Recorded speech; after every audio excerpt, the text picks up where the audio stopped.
చివరికి పార్టీ ఆవిర్భావ సభ కూడా చేసుకోలేని పరిస్థితిలో ఉంది పార్టీ.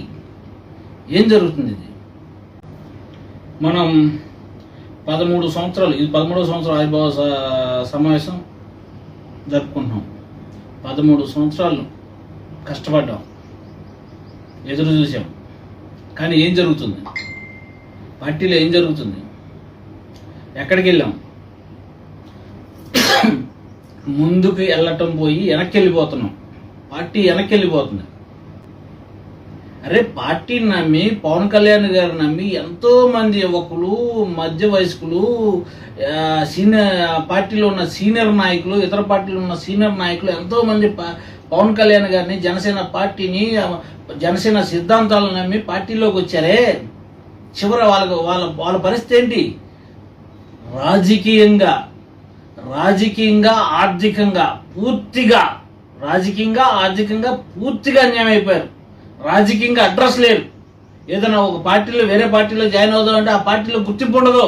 ఎందుకంటే అరే, వీడికి రాజకీయ అనుభవం లేదురా బాబు, జనసేన పార్టీలో జాయిన్ అయ్యాడు, జనసేన పార్టీ నుంచి వచ్చాడని అనుకునే పరిస్థితికి వచ్చింది జన సైనికుల పరిస్థితి, నాయకుల పరిస్థితి చాలా దారుణంగా ఉంది. అరే, మన పార్టీలో ఇంకా అసలు కనీసం ఒక నియోజకవర్గం 175 నియోజకవర్గాలు ఉన్నాయి. ఒక నియోజకవర్గం, ఒక ఎమ్మెల్యే క్యాండిడేట్ లేడండి. ఎమ్మెల్యే స్థాయి నాయకుడు లేడు. ఎవడనో ఒక వర్గాన్ని పట్టుకుని, ఆ వర్గంలో కూడా జనంతో సంబంధం లేని వ్యక్తులను పెట్టుకుని కాలక్షేపం చేస్తున్న జనసేన పార్టీ నాయకత్వం. అరే, ఒక ఎమ్మెల్సీ ఒక పనివాడికి ఇవ్వటమా? అరే, హరిప్రసాద్కి ఎమ్మెల్సీ ఇవ్వటం ఏంటంటే నవ్వుతున్నారు జనాలంతా. పార్టీలో ఏమి అనలేక నాయకులందరూ సైలెంట్గా ఉన్నారు. కానీ ఇతర పార్టీ వాళ్ళు హరిప్రసాద్కి ఎమ్మెల్యే ఏమిటంటే, హరిప్రసాద్ ఏమన్నా రాజకీయంగా ఏమైనా పోరాడా, రాజకీయ బ్యాక్గ్రౌండ్ ఉన్నాడా, రాజకీయ ఏమున్నావాడా, ప్రజలకు సేవ చేద్దాం అనుకున్నాడు. ఏం చేద్దాం అనుకున్నాడు హరిప్రసాద్ ఎమ్మెల్సీ ఇవ్వటం ఏంటి? హరిప్రసాద్ చట్టసభకు పంపడం ఏంటి? పని వాళ్ళకి ఎమ్మెల్సీ ఇవ్వటం ఏంటి? అరే, మన పార్టీ అసలు ఏమీ లేనప్పుడు ఎమ్మెల్సీగా పోటీ చేసిన గాజీ వెంకటేశ్వరరావు గారు ఉన్నారు. అరే, పార్టీ కోసం అహర్నిశలు పనిచేసిన బీసీ నాయకుడు శ్రీనివాస్ యాదవ్ గారు ఉన్నారు. ఇలాంటి వాళ్ళు చాలా మంది ఉన్నారు. వాళ్ళకి ఇవ్వచ్చు కదా. వాళ్ళకి ఒక హోండా, పనివాడికి ఒక ఎమ్మెల్సీ, అన్నకు ఒక ఎమ్మెల్సీ. ఏంటండి పార్టీ ఎక్కడికి పోతుంది? చివరికి పార్టీ ఆవిర్భావ సభ చేసుకునే దిక్కు కూడా లేదు మన పార్టీకి. ఇది విమర్శించడం కాదు. పవన్ కళ్యాణ్ గారి కన్నా రాజకీయ అనుభవం నాకుంది. రాజకీయ ఫ్యామిలీ నుంచి వచ్చాను. నాకు తెలుసు రాజకీయ కింద స్థాయి నుంచి రాజకీయం ఎలా ఉంటుందని. రాజకీయం చేయడానికి వచ్చామా, పక్కోడికి సర్వీస్ చేయడానికి వచ్చామా? చాలా ఆవేదనగా, ఎందుకంటే చాలా మంది జీవితాలు, రాజకీయంగా ఇంట్రెస్ట్ ఉండి బయటకు వచ్చిన జీవితాలు మొత్తం క్వశ్చన్ మార్క్ చేసింది జనసేన పార్టీ, జనసేన నాయకత్వం. ఇప్పుడు మెంబర్షిప్ డ్రైవ్ బచ్చనాయుడు కొని ఎదురు పెట్టుబడి పెట్టి మెంబర్షిప్ జాయిన్ చేయించుకోవాలంత గత్యంతం ఏంటి పార్టీకి? ఒక నియోజకవర్గంలో కనీసం మీరు ఏదో 20,000, 50,000, లక్ష, ఒక జిల్లాలో 1,00,000 మంది, కనీసం 2,000 మంది, 3,000 మంది కూడా నిక్కాసైన జన సైనికులు ఎవరు ఉండరండి. అందరూ పెయిడ్ డబ్బులు ఎదురిచ్చి, అరే బాబు నీకు ఇన్సూరెన్స్ వస్తుంది, జాయిన్ అవరా బాబు అని బతిమాడుతున్నారు లోకల్ లీడర్స్. అలా కూడా దొరకట్లా. చివరికి డబ్బులు ఇచ్చి పెట్టినా సరే జనసేన పార్టీలోకి వచ్చేటట్టు కనపడతారు జనాలు. సార్, ఎక్కడ పోతున్నా ఆలోచించండి. లోకల్ ఎలక్షన్ వస్తుంది. లోకల్ ఎలక్షన్ లో నుంచునే క్యాండిడేట్ ఉన్నారు ఎవరన్నా? సర్పంచ్ ఒక క్యాండిడేట్ నుంచోబెట్టగలే దమ్ముందా మన పార్టీకి? ఒక ఎంపీటీసీని తెచ్చుకునే దమ్ముందా? ఒక జిల్లా పరిషత్ చైర్మన్ తెచ్చుకునే దమ్ముందా? లేదే. అరే, ఏది చేసినా సరే ఆ 2 తూర్పు గోదావరి, పశ్చిమ గోదావరి, అరే మీ ఆ వర్గం కాదు సార్. అసలు మిగతా ఎస్సీ మైనార్టీ వర్గాలు సార్ జనసేనకి గెలుపుని రుచి చూపించింది. ఎవరు నుంచున్నప్పుడు ఎస్సీలను, మైనార్టీలని మన పార్టీ జెండా పట్టుకుని నుంచున్నారు, గెలిచారు కూడా. ఆ వర్గాన్ని నుంచోని పెట్టుకోలేకపోయాం. ఇక్కడ సనాతన ధర్మానికి ఏమి అవ్వలేదు సార్. సనాతన ధర్మం ఎవరికి ఇష్టం వచ్చినట్టు వాడు వెళ్తున్నాడు సార్. అవసరాన్ని ఉపయోగించుకున్నారు సనాతన ధర్మాన్ని. నేను ఎప్పుడో చెప్పాను లడ్డు గురించి మాట్లాడదు సార్, మనం మరీ అసలు పబ్లిక్ వీక్ అయిపోతున్నాం, లడ్డు లడ్డు అన్నారు. చివరికి మనం చాలా డ్యామేజ్ అయిపోయింది పార్టీకి కానీ పార్టీ నాయకులకు కానీ. సనాతనానికి ఏం కాదు, సనాతన ధర్మానికి ఏం కాదు సార్. పార్టీని ఎలా నుంచోబెట్టాలి, పార్టీలో ఏ రకంగా నాయకులు నుంచోబెట్టుకోవాలని. పక్క పార్టీ చూడండి 16 సంవత్సరాలు అయింది, మన 13, వాళ్ళు 16.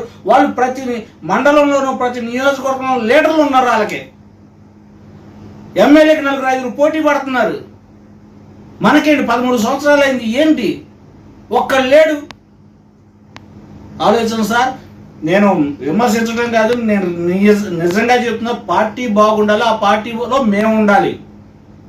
మేము ఏదైనా చేద్దామన్నా సరే ఏ విషయం లేదు. ఎవరైనా ఏదైనా ఉంటారు, ఆ రాజకీయానికి అనుభవం లేని ఒక ఎందుకు పనికిరాని చిరతల బ్యాచ్, నువ్వు పార్టీ కాదు, నువ్వు కోవట్. అది కోవట్ చేయడానికి వాళ్ళ పార్టీలో ఏముంది సార్?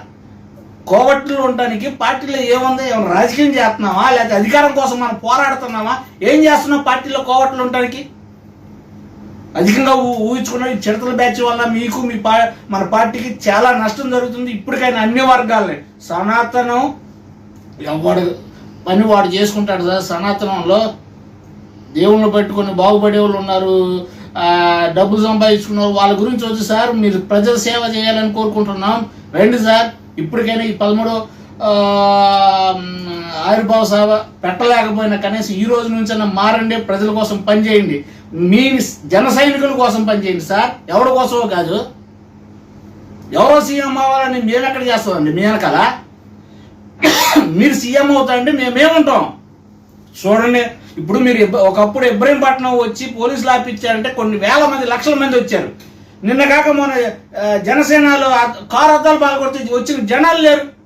చూడండి ఎంత తేడానో. ఒక 2 సంవత్సరాలు మీరు ఇబ్రహీంపట్నం రింగ్ సెంటర్లో పోలీసులు ఆపిచ్చారంటే కొన్ని వేల మంది, కొన్ని లక్షల మంది, ముసలోళ్ళు, మొక్కలు, చిత్తగా ఆడపిల్లలు అందరూ వచ్చారు. చివరికి జనసేన ఆఫీసులో అద్దాలు పాల్గొట్టారంటే కనీసం ఏంటని అడిగిన వాళ్ళు లేరండి. తేడా చూడండి సార్, మీ ఆలోచన విధానంతోనే తేడా ఉంది. ఇప్పటికైనా మారండి. లోకల్ ఎలక్షన్లో కనీసం 70% జనసేన నాయకులు సీట్లు వచ్చి జడ్పీటీసీలు గాను, ఎంపీపీలు గాను, చైర్మన్లు గాను చూసే బాధ్యత మీ పార్టీ ధర్మం మీరు తీసుకోవాలి. మిమ్మల్ని నమ్ముకొచ్చిన జన సైనికులు న్యాయం చేయాలని కోరుతూ మరోసారి జన సైనికులకు ఇది విమర్శ కాదు, పార్టీ కోసం చేస్తున్నారు. నిక్కారు సైనికుడు ఎవడని ఉంటే ఇలాగే పట్టుకుంటారు, ఇలాగే అడుగుతారు. చిరతల బ్యాచ్ అయితే వాళ్ళ వల్ల నాశనమే. నిజంగా పార్టీ కోసం పనిచేసేవాడిని అయితే ఇలాగే అడుగుతారు ప్రతి ఒక్కడు. పవన్ కళ్యాణ్ సీఎం అవ్వాలనుకునేవాడు ప్రతి ఒక్కడు ఇలాగే అడుగుతాడు. ఏదో కాలక్షేపం, ఏదో 4 రోజులు అలా చేసుకునేవాడు మాత్రం అడగడు. నేను రియల్గా చెప్తున్నా, పార్టీ కోసం, పవన్ కళ్యాణ్ కోసం ఈ ప్రశ్నలు ఈ రకంగా అడుగుతున్నాను. మీరు ఇప్పటికైనా లోకల్ ఎలక్షన్లు అయినా సరే కనీసం 70% మనం జనసేన నాయకులు, జనసేన కార్యకర్తలు పదవుల్లోకి రావాలి. ఎంపీపీ రావాలి, సర్పంచ్ రావాలి, జడ్పీటీసీ చైర్మన్ రావాలి, మున్సిపల్ కార్పొరేషన్ చైర్మన్ రావాలని కోరుతూ మీరు ప్లాన్ చేసుకోండి. మీ వెనకాల మేము ఉంటాం. మరోసారి అందరికీ జనసేన నాయకులకి, కార్యకర్తలు, రాష్ట్ర వ్యాపారులు అందరికీ శుభాకాంక్షలు, ఆవిర్భావ శుభాకాంక్షలు చెప్తూ జై హింద్.